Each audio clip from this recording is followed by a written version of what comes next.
नमस्कार। कोल्हापुर जिला मुख्याध्यापक संघ की ओर से विद्या भवन ऑनलाइन शिक्षा प्रणाली में आप सबका सहर्ष स्वागत। आज हम कक्षा 10वीं के हिंदी विषय का एक पूरक पठन पर पाठ पढ़ने जा रहे हैं। छात्रों, हमारे घर में बुजुर्ग लोग रहते हैं। इन बुजुर्गों का मान सम्मान हमें करना चाहिए, लेकिन ऐसा नहीं होता कि कई बार ठीक बात नहीं है। और इसी समस्या पर आधारित एक पाठ हम देखने जा रहे हैं। बूढ़ी काकी। लेखक है मुंशी प्रेमचंद जी, हिंदी के महान साहित्यकार, जिन्हें आधुनिक हिंदी के पितामह ऐसा कहा जाता है, वह मुंशी प्रेमचंद जी। इन्होंने लिखी हुई एक बेहतरीन ऐसी कथा बूढ़ी काकी, जो कौटुंबिक समस्याओं से संबंधित है। यह पाठ हम आज देखने जा रहे हैं। प्रेमचंद जी, जिनका मूल नाम है धनपत राय, इनका जन्म उत्तर प्रदेश के लमही गांव में सन 1880 में हुआ और उनकी मृत्यु उत्तर प्रदेश के वाराणसी में 1936 में हुई। एक अप्रतिम कहानीकार, उसके साथ साथ एक उत्तम उपन्यासकार के रूप में उनका उल्लेख किया जाता है। आधुनिक हिंदी के लिए बहुत बड़ा योगदान मुंशी प्रेमचंद जी ने दिया है। तो प्रेमचंद जी लिखित ये कहानी हम देखने जा रहे हैं, बूढ़ी काकी। उनके प्रमुख कृतियों को देखा जाए तो मानसरोवर भाग 1 से 8 तक, इसके साथ साथ जंगल की कहानियां, ये उनके कहानी संग्रह प्रसिद्ध है। उपन्यास गोदान, सेवा सदन, ये उनके उपन्यास प्रसिद्ध है। ज़्यादातर प्रेमचंद जी ने तत्कालीन स्थिति का वास्तव चित्रण करने का कार्य किया है।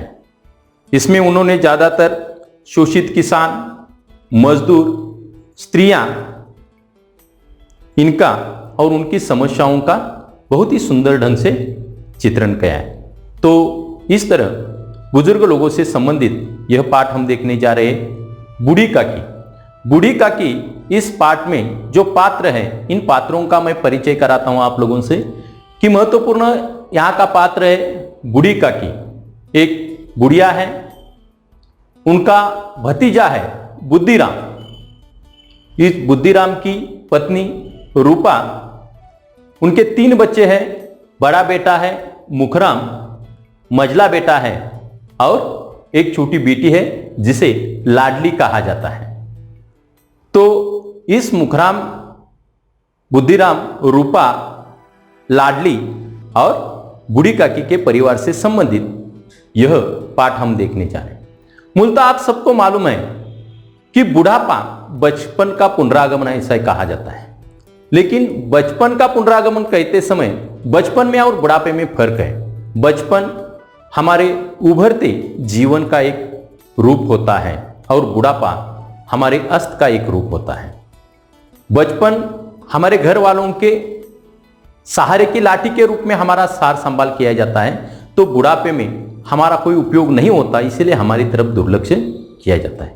बुढ़ापे की स्थिति देखी जाए तो बुढ़ापे में हमारे शरीर का एक एक अंग निष्क्रिय बनने लगता है, एक एक इंद्रिय काम नहीं करने लगता। जैसे आंखों से दिखाई नहीं देता, कानों से सुनाई नहीं देता, हाथ कांपने लगते हैं, पैरों पर खड़े नहीं रह सकते, रीढ़ की हड्डी काम नहीं करती, ये सब स्थिति होती है। और यहां पर जो बूढ़ी काकी है उसकी भी वैसी ही अवस्था है कि इस काकी की भी वैसी अवस्था है। सिर्फ उसका एक ही इंद्रिय अच्छा काम करता है, वो है उसकी जीवा, जिसे स्वाद, जिसके कारण बूढ़ी काकी ठीक तरह से चल नहीं सकती, बूढ़ी काकी ठीक तरह से सुन नहीं सकती, लेकिन वो हर वक्त खाने के लिए तैयार रहती हैं कि बच्चों को कोई खाने की चीज लाई गई तो उसमें से पहला हिस्सा काकी का होना चाहिए। इसके साथ साथ बाजार से कोई भी चीज लाई गई तो उसमें से पहली चीज काकी को चाहिए। अगर नहीं दी तो अब काकी के पास एक ही हथियार है, वो है रोना। वह कौन सा हथियार है? रोना। वो तुरंत रोना विलाप करती है, रोती भी ऐसा कि गला फाड़ के जोर जोर से चीख चीख कर, जिसके कारण घर वाले उसकी इच्छा पूर्ति करने का काम करते हैं। लेकिन बूढ़े लोगों की सारी इच्छाएं पूर्ण नहीं होती। अब बूढ़ी काकी का पूर्व आयुष्य देखा जाए तो बूढ़ी काकी के पति को स्वर्ग सिधारे बहुत काल हो गया, कालांतरे ने बहुत समय हो चुका है।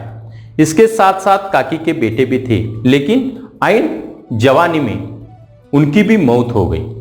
अब काकी के लिए अकेला एक ही सहारा है, उनका भतीजा, जिनका नाम है बुद्धिराम।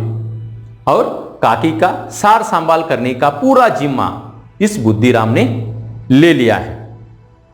अब बुद्धिराम ने उनका सार संभाल करने का जिम्मा लिया है। इसका कारण भी यह है कि बूढ़ी काकी की जो संपत्ति थी, बूढ़ी काकी की संपत्ति जिससे वार्षिक आय थी 150 से 200 रुपए तक। छात्रों, आप अचंभित होंगे कि 150 या 200 रुपए आज के लिए नगण्य है, लेकिन यह उस समय की बात है कि जहां आज के लाखों रुपए में उसकी गणना हो सकती है। इस 150 रुपए में या 200 रुपए में बहुत सारा सामान या बहुत बड़ी संपत्ति उस समय के लिए थी, इसीलिए कि बुद्धिराम की उसका सार संभाल करता था। शुरू में बुद्धिराम ने काकी को सब्ज बाग दिखाकर, यानी बड़े बड़े सपने दिखाकर, जैसे कि राजनीतिक नेता लोग कि चुनाव के वक्त हमें इस तरह के सपने दिखा दे कि हम ऐसा करेंगे वैसा करेंगे, उसी तरह उन्होंने उनसे क्या किया, सपने दिखाए। और इन्हीं सपनों के कारण बूढ़ी काकी भी उसमें फंस गई और उसने अपनी सारी की सारी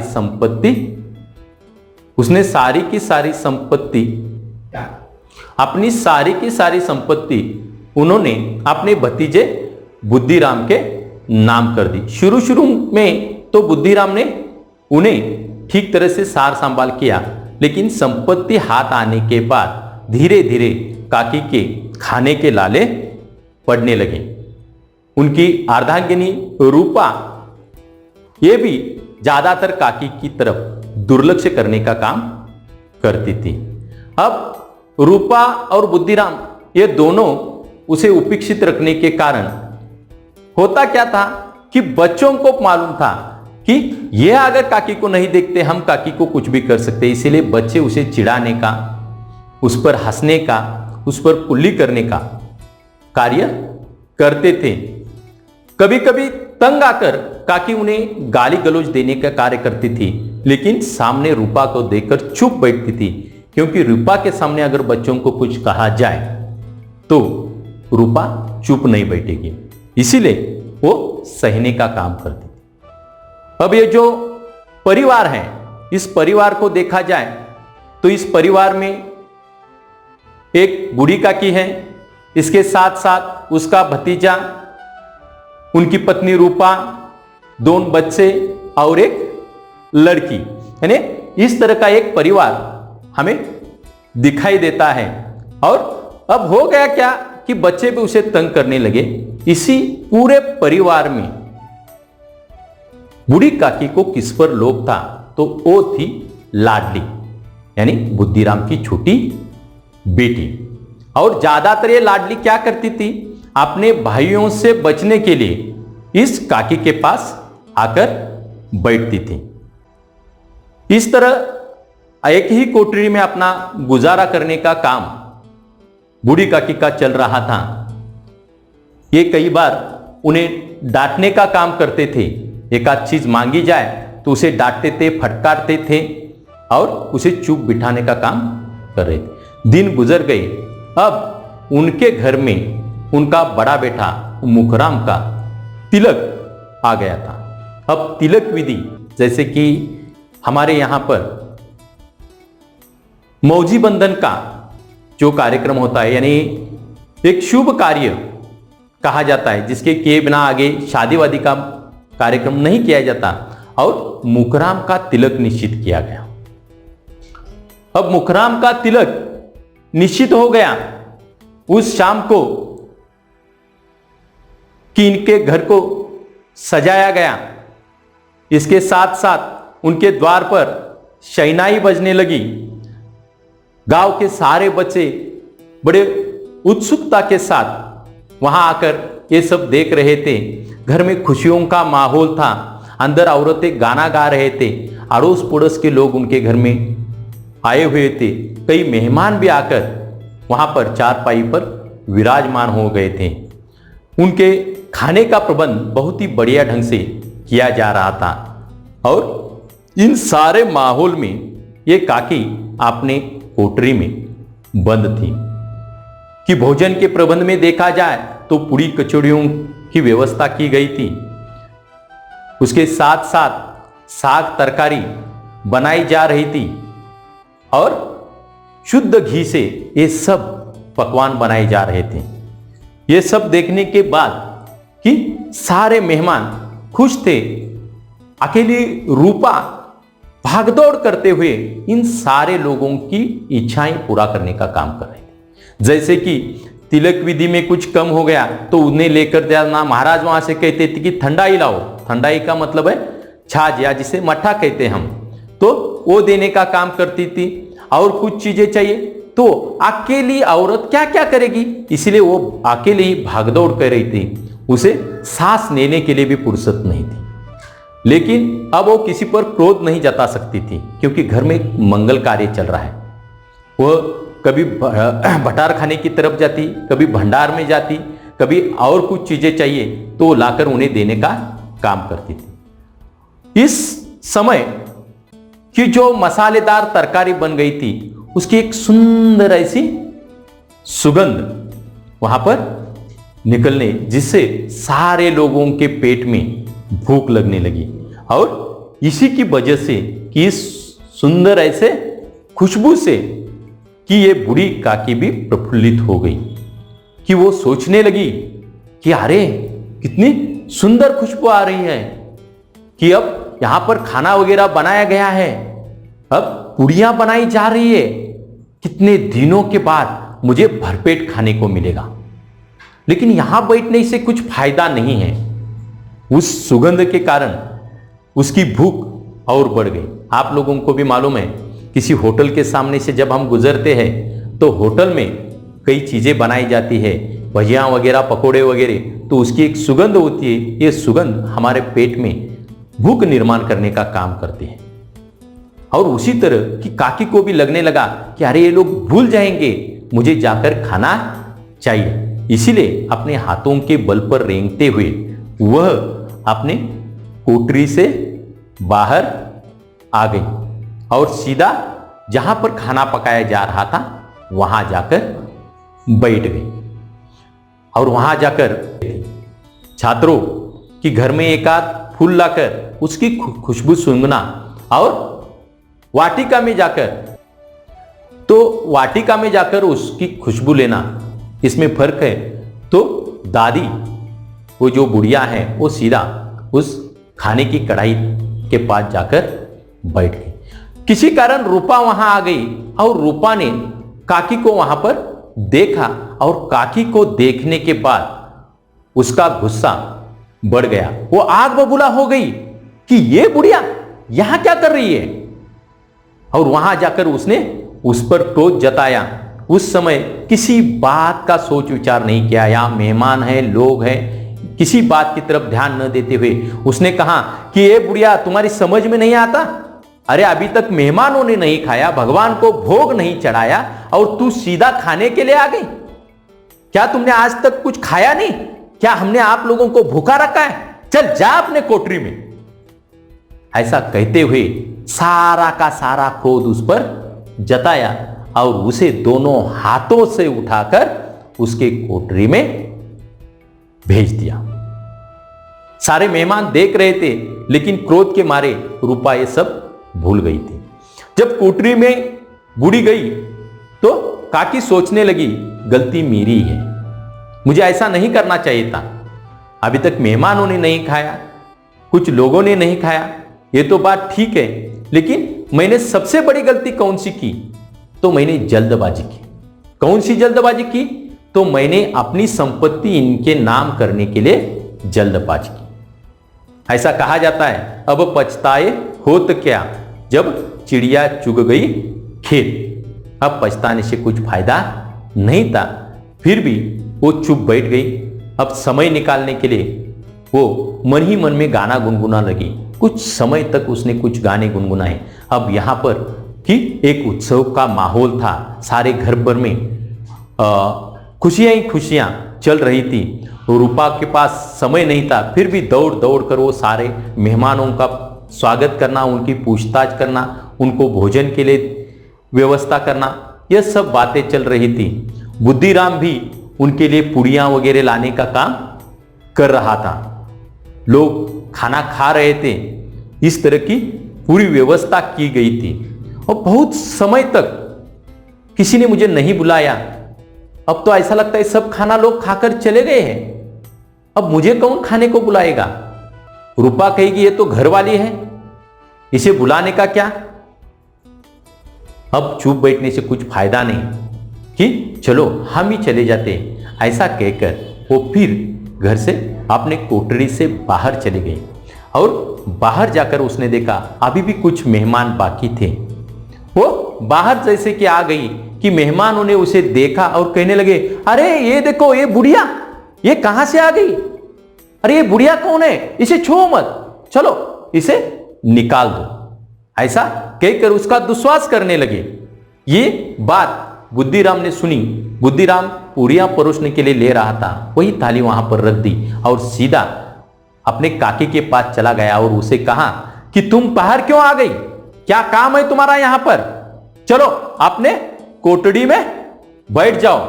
ऐसा कहते हुए उस पर अपना गुस्सा उतार दिया और उसे उठाकर सीधा उनके कोठड़ी में पटक दिया। अब बेचारी काकी कुछ नहीं कर सकी, चुपचाप वो क्या करने लगी? रोने लगी कि हे भगवान, ये क्या चल रहा है कि ये मेरी ही संपत्ति पर ये सब चल रहा है, लेकिन यहां मेरा कोई सम्मान नहीं है। अब मैं वहां नहीं जाऊंगी, ये लोग जो करते हैं करने दो। ऐसा कहकर वो बेचारी चुपचाप अपने ही कोठरी में बैठ गई। एक एक पल एक एक युग की तरह उसे लगने लगा। वो सोचने लगी कि हे भगवान, क्या मेरी अवस्था हो गई है, क्या मेरी दशा हो गई है, ये सब क्या चल रहा है? लेकिन वो कुछ नहीं कर सकती थी, अब उसके हाथ में कुछ नहीं था। इसीलिए वो चुपचाप वहां पर बैठ गई।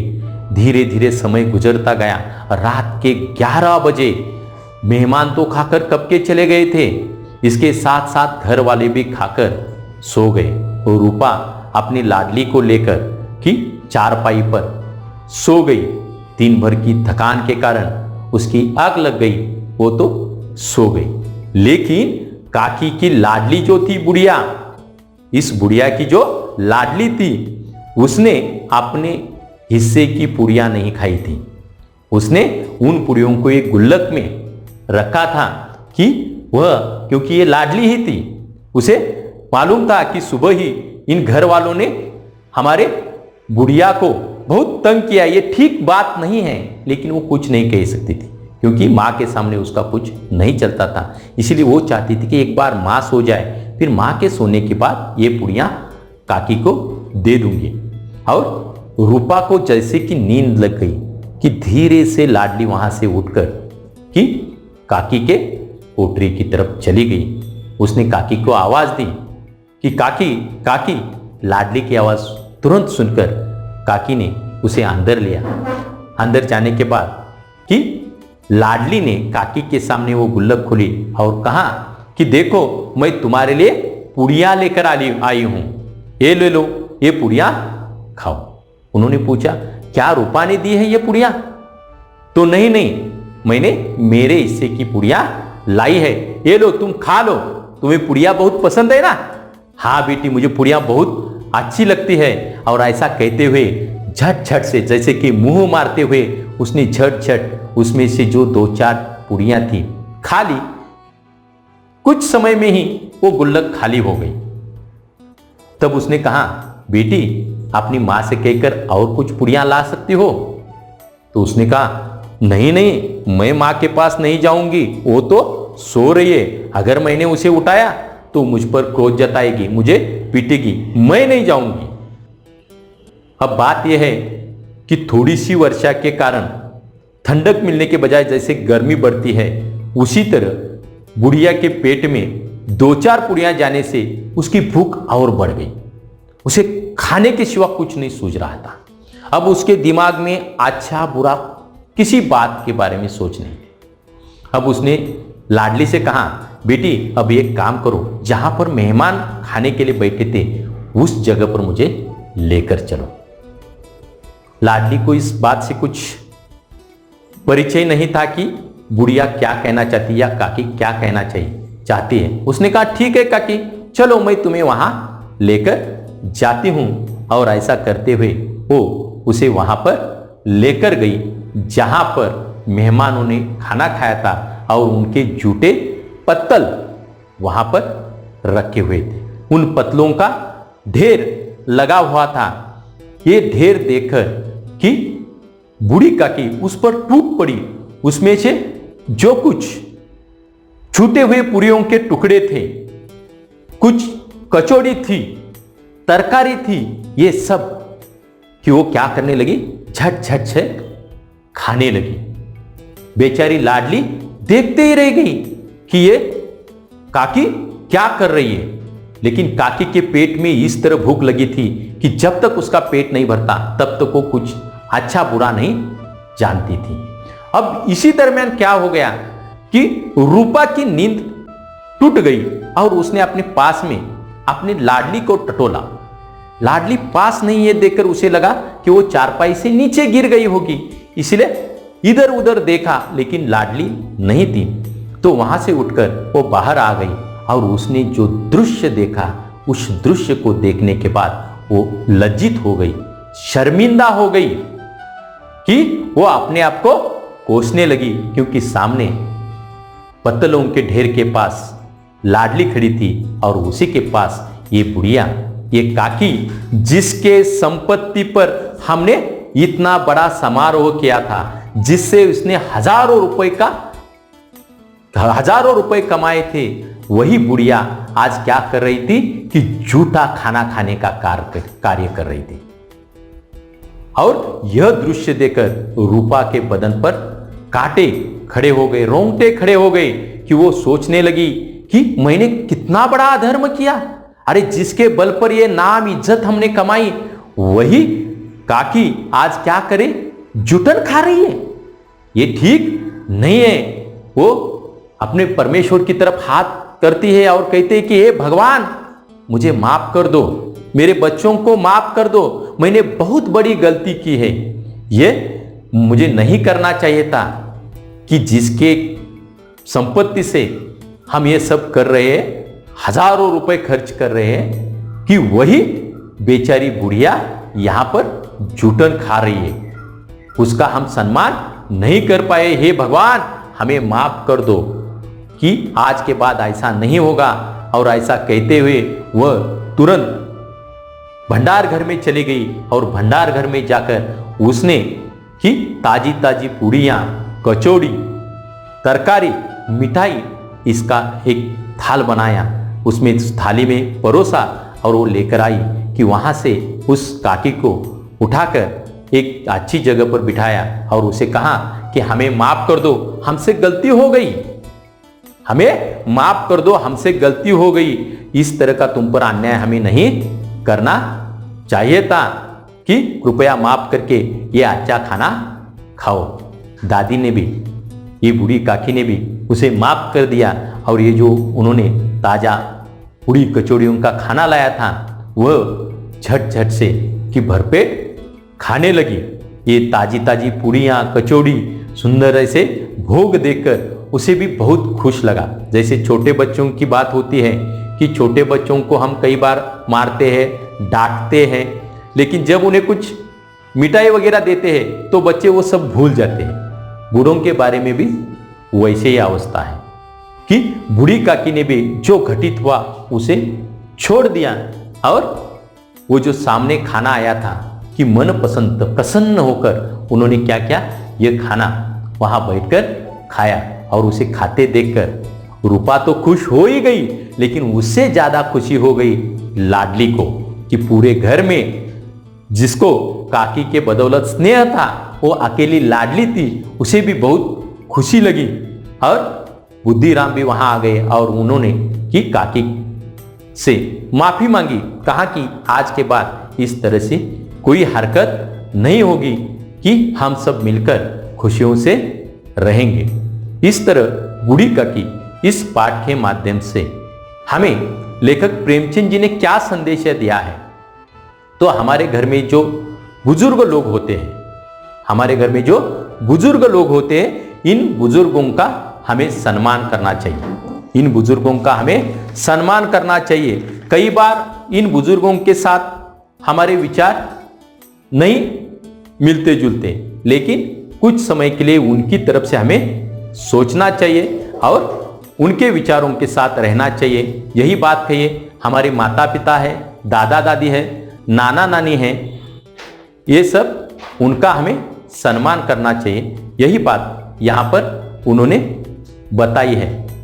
इसके पुढे एक दोन तीन है, तुम्ही थांबवलं मग ते हात करा, तुम्ही पण बघणार ते पण बघणार ना, तुम्ही थांबवण्याचा म्हणल्यावर मला बोला। आता सगळं पाठ पूर्ण बंद केलं। नाही पुढे मुहावरेच नाही, पुढे एक दोन परत कोरोनाचा संदेश देणारे हे आहेत, त्यात टाकले होते मी शेवटी।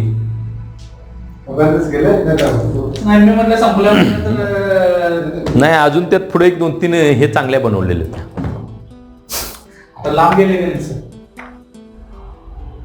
छात्रों। ये सुंदर ऐसी पारिवारिक कहानी हमने देखी बूढ़ी काकी। तो इस बूढ़ी काकी इस पाठ को आप पढ़िए और पढ़ने के बाद इस पर जो कुछ मुहावरे हैं, जैसे सब्ज बाग दिखाना, गला फाड़ना, लाले पड़ना, उबल पड़ना, पानी उतर जाना, होठ चाटना, इसके साथ साथ कलेजे में हुक सी उठना, इन सारे मुहावरों का अर्थ और इनका वाक्य में प्रयोग कीजिए। साथ ही में इस पाठ पर जो स्वाध्याय है, इस स्वाध्याय में कृति पत्रिकाएं बनाने के लिए कही है। इस कृति पत्रिका को बनाओ। इसमें जो नए शब्द आए हैं, इन नए शब्दों को पर्यायवाची शब्दों का गठन करें। सोमत अभिव्यक्ति के रूप में जो बुढ़ापे के बारे में अपने विचार, बुजुर्गों का सम्मान कैसा करना चाहिए, इसके बारे में अपने विचार लिखिए। आज का युग अपने और बुजुर्गों में जो अंतर है, इस अंतर को कैसे कम किया जाए, इसके बारे में अपने विचार लिख सकते हैं। आज के जो दिन है, कोरोना महामारी के दिन है, आप सबको घर में ही रहना है, घर में रहकर पढ़ाई करनी है, बाहर जाते समय मास्क का प्रयोग करना है, उसके साथ साथ सैनिटाइजर का प्रयोग करना है, किसी से हाथ मत मिलाओ, घर में रहो, सुरक्षित रहो, ताकि आप सब सुरक्षित रहेंगे तभी ये देश सुरक्षित होगा। इसीलिए इस कोरोना की महामारी के दरमियान हमें ये जो मुख्याध्यापक संघ की ओर से जो मौका मिला, इसके लिए कोल्हापुर जिला मुख्याध्यापक संघ, साथ ही में B cable network, SP cable network, इनका तहे दिल से शुक्रिया अदा करके यह पाठ यहाँ खत्म होता है। धन्यवाद।